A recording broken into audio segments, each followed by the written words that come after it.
was homeless for 3.5 years, and that was when everything got really bad.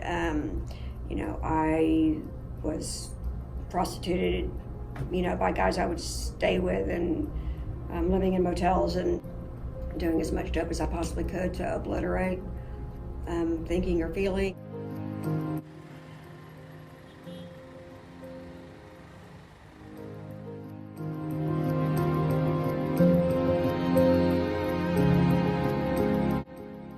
Sex trafficking is a form of modern-day slavery in which individuals perform commercial sex through the use of force, fraud, or coercion.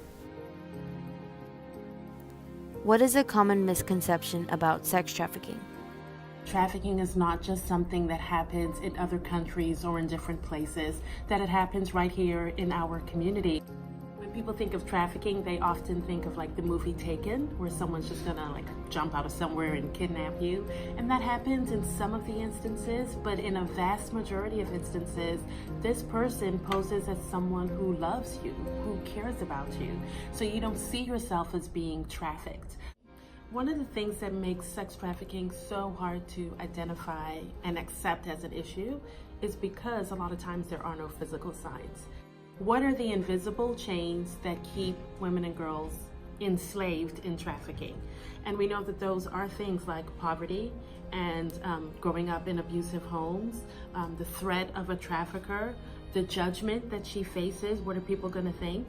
So we have to let people know that it is a form of modern day slavery because a third party is profiting off of acts that are committed by someone against their will.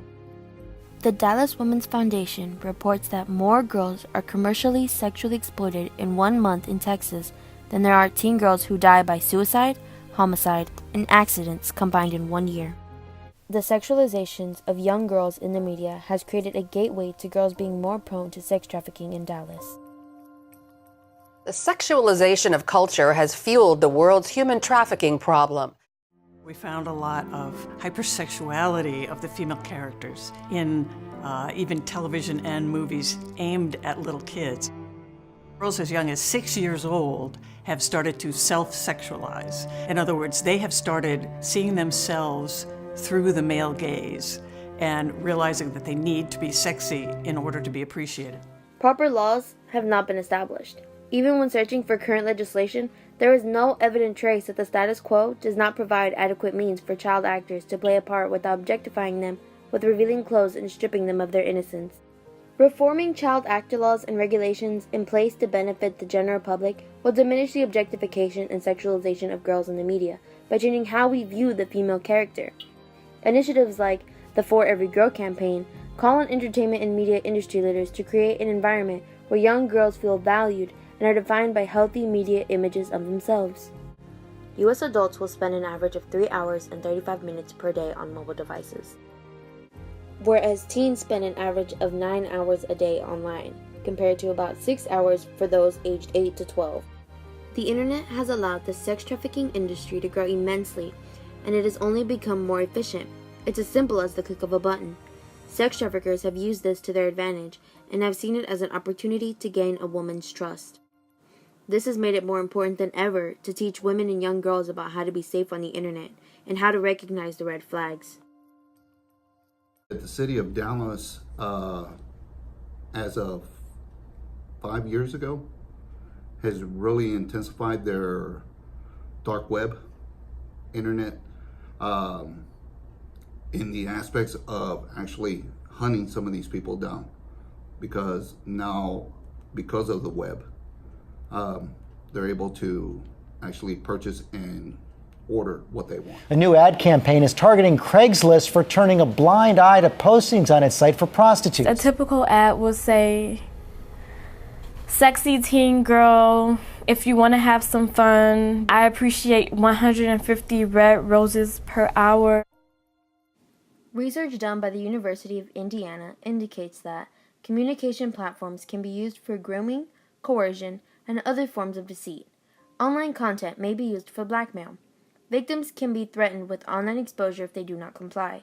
Technology adds new dimensions and points of contact to the recruiting process, especially when vulnerable populations can be more easily identified and targeted. We cannot hinder the accessibility to the internet through new technological means, but despite that, online safety education must be implemented still to protect the youth from potentially high-risk situations.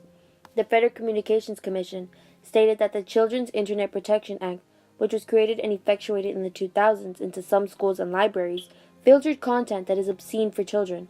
Another requirement included to have this program was to educate children about having safe online interactions with other netizens. However, this needs to be updated to better protect in today's constant growth and influence of the internet. People just aren't aware of the issue and how it directly affects them. The medium to solve the lack of awareness about such critical matter is through transmitting key information of the magnitude of the problem. According to the National Human Trafficking Hotline research, Texas is number 2 in the nation, leading in annual human trafficking instances behind California, while Dallas is number 2 behind the city of Houston. When people understand the extensiveness, they are more compelled to act in preventive and effective manner to combat the growing concern. This is one of the 3 things that most people don't ever want to know about. Excuse me. Hello, I have a question. Did you know the city of Dallas is a sex trafficking hotspot? Did you know that Dallas is a sex trafficking hotspot? Oh no, really? Yeah, hello, I have a question. Are you aware that Dallas is a sex trafficking hotspot? No. No, I wasn't aware of that.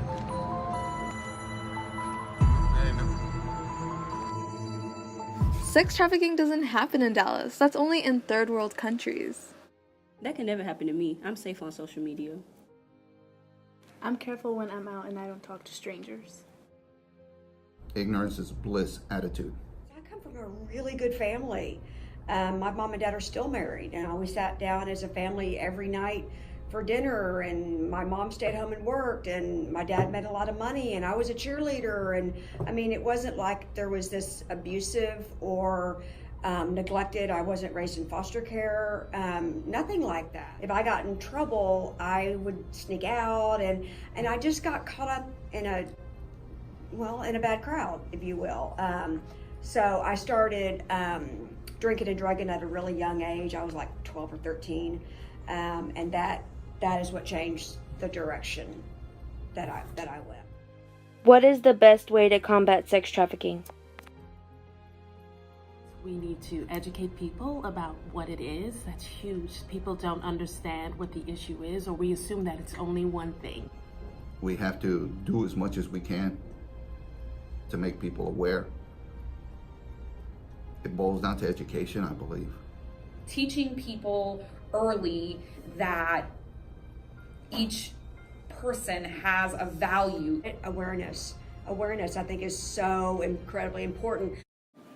Sex trafficking is an epidemic affecting Dallas through different factors, and we must educate younger generations to put a stop to it. Sex trafficking can happen to you. It's happening right now in Dallas. You have the power to do something about it. create awareness through education. Go to tinyurl.com/getaware. Here you can contact a representative from New Friends New Life to inform your organization or school about the subject.